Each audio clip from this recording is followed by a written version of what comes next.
क्या हाल है मेरे हीरोज़। आ गए मेरे टॉपर्स की टीम। कैसे चल रही है मेरे रॉयल रैंकर की तैयारी। अगर आप क्लास 10th केमिस्ट्री का चैप्टर 2 अगर आपको क्लास 10th केमिस्ट्री का चैप्टर 2 टफ लगता है तो बस 3 मिनट आप अपना दे दीजिए। 3 मिनट रुक जाइए, बस सब अच्छे से क्लियर हो जाएगा। तो चलिए बिना समय गंवाए हम शुरू करते हैं। आज हम लोग अम्ल क्षार एवं लवण का एकदम पूरा शॉर्ट ट्रिक जानेंगे। इतना शॉर्ट कि सिर्फ 5 मिनट के अंदर हम पूरा चैप्टर का एक एक चीज़ देख लेंगे। तो चलिए बिना समय गंवाए शुरू करते हैं। हमारे पास समय बहुत कम है। यह वीडियो आप पूरा ज़रूर देखिएगा। चलिए तो देखते हैं। चाहे आप 2 गुना स्पीड में कहें, देखिए पूरा वीडियो ज़रूर देख लीजिएगा। तो चलिए शुरू करते हैं। चलिए एक छोटा सा मोटिवेशन हो जाए।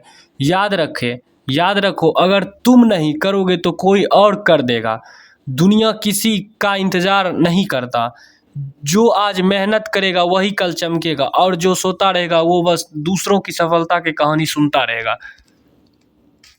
चलिए महासारथियों को एक बार नमस्कार। ये हमारा छोटा सा चैनल है, जिसे आप सब्सक्राइब कर लीजिए और बेल आइकन को दबा लीजिए। ऐसा वीडियो आपको मिलता रहेगा। तो चलिए शुरू करते हैं। अम्ल क्षार एवं लवण। अम्ल के बारे में। अम्ल जो होता है वो स्वाद में खट्टा होता है। अम्ल स्वाद में खट्टा होता है। इसका पीएच मान 7 होता है। इसका पीएच मान 7 से कम होता है। अम्ल का पीएच मान 7 से कम होता है। यह नीले लिटमस को लाल कर देता है। यह अम्ल नीले लिटमस को लाल करता है। जल में घुलनशील घुलकर H+ देता है। अम्ल जल में घुलकर H+ देता है। क्षार की शक्ति समाप्त हो जाती है। चलिए, क्षार स्वाद में कड़वा होता है। क्षारक स्वाद में कड़वा होता है। इसका पीएच मान 7 से अधिक होता है। यह लाल लिटमस को नीला करता है। यह जल में घुलकर OH- देता है। अम्ल की शक्ति समाप्त कर देता है। तो चलिए दूसरे पेज को देखते हैं। प्रबल अम्ल का कुछ उदाहरण है, जैसे हाइड्रोक्लोरिक अम्ल HCl, सल्फ्यूरिक अम्ल H2SO4 और नाइट्रिक अम्ल HNO3। यह सब प्रबल अम्ल है। एसिटिक अम्ल CH3COOH, फॉर्मिक अम्ल हो जाएगा HCOOH, कार्बोनिक अम्ल H2CO3। सूचक। अम्ल क्षार की सूचना देने वाले को सूचक कहते हैं। सूचक 2 प्रकार के होते हैं, रंगीन सूचक, गंधहीन सूचक। रंगीय सूचक और गंधीय सूचक। रंगीय सूचक जो होता है वो 3 होता है, लिटमस, मिथाइल ऑरेंज और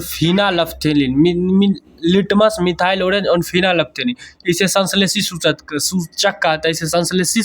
कहता है। और गंधीय सूचक प्याज, वेनिला, लौंग इत्यादि का तेल इत्यादि।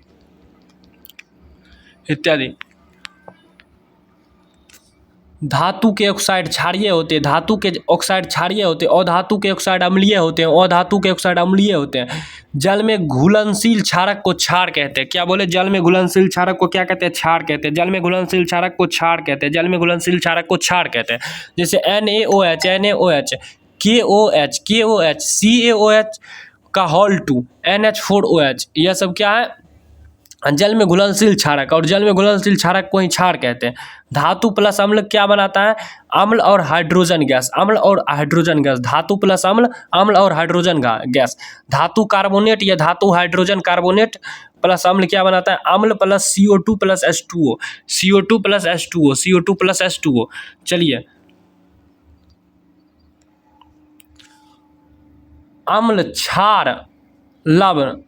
अम्ल और क्षार क्या बनाता है? लवण प्लस जल, उदासीनीकरण अभिक्रिया इसी को कहते हैं। अम्ल और क्षार जब आपस में अभिक्रिया करता है तो इसे उदासीनीकरण अभिक्रिया कहते हैं। और इसमें अम्ल, लवण और जल प्राप्त होता है। हाइड्रोजन आयन -log pH कहलाता है। pH -log H+, pH उदासीन। देखिए, जिसका pH मान 7 होता है वो उदासीन विलयन होता है। जिसका pH मान 7 होता है वो उदासीन विलयन होता है। जिसका pH मान 7 से कम वो अम्लीय। जिसका pH मान 7 से कम वो अम्लीय। जिसका pH मान 7 से अधिक वो क्षारीय। शरीर का pH मान 7 से 7.0 से 8, यह अवश्य ही एक ना एक पूछा जाएगा। शरीर का pH मान 7.0 से 7.8, वर्षा के जल का pH मान 5.6 से कम, वर्षा के जल का pH मान 5.6 से कम, वर्षा के जल का pH मान 5.6 से कम, और आदर्श मिट्टी का pH मान 7 से 7.6, आदर्श मिट्टी का pH मान 7 से 7.6, HCl 1 उदर मतलब हमारे पेट में जो HCl होता है उसका pH मान 1.4, मुंह का pH मान 5.5 से कम होने में इनामेल संचारित होता है। अगर मुंह का pH मान 5.5 से कम हो जाएगा तो इनामेल में हमारा इनामेल संचारित हो जाएगा।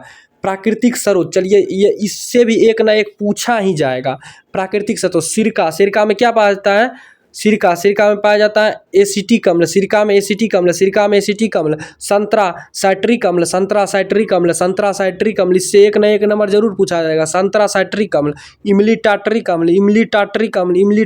अम्ल, इसे एकदम आप बढ़िया से याद कर लीजिएगा। टमाटर ऑक्जेलिक अम्ल,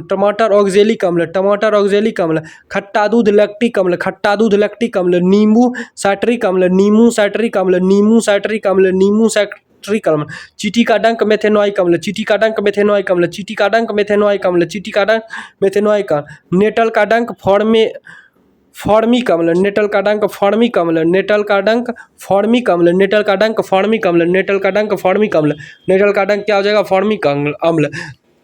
संतरा में साइट्रिक, इमली में टार्टरिक, टमाटर में ऑक्जेलिक, खट्टा दूध में लैक्टिक और नींबू में साइट्रिक अम्ल, और चीटी के डंक में मेथेनोइक अम्ल, नेटल के डंक में फॉर्मिक अम्ल, सेब में ऑक्जेलिक अम्ल,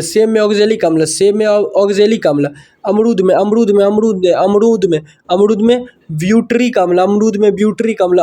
ब्यूटरिक अम्ल, और मक्खन में ब्यूटेनाइक अम्ल, चाय में टैनिक अम्ल, वसा में एस्टियरिक अम्ल, मधुमक्खी के डंक में मेथेनोइक अम्ल, प्याज में स्कॉर्बिक अम्ल, आंवला में होता है, आंवला में भी स्कॉर्बिक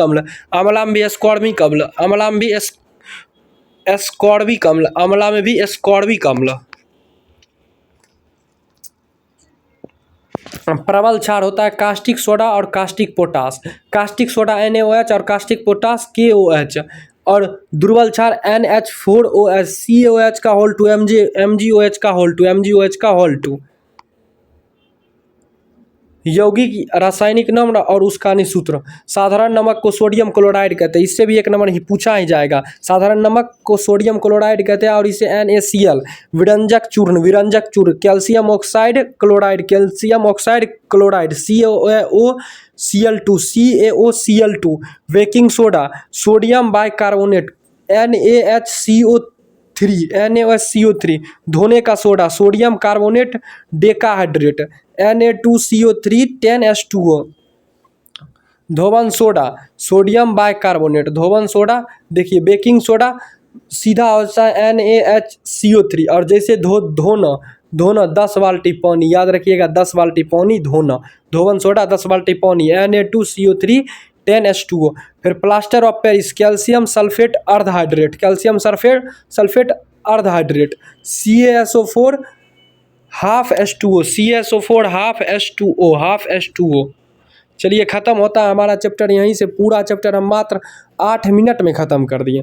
ऐसे ही हम पूरा चैप्टर केमिस्ट्री का पूरा किताब हम यही 8-10 मिनट में ख़त्म कर दिए हैं, और पूरा एक भी ऑब्जेक्टिव नहीं छूटेगा इससे।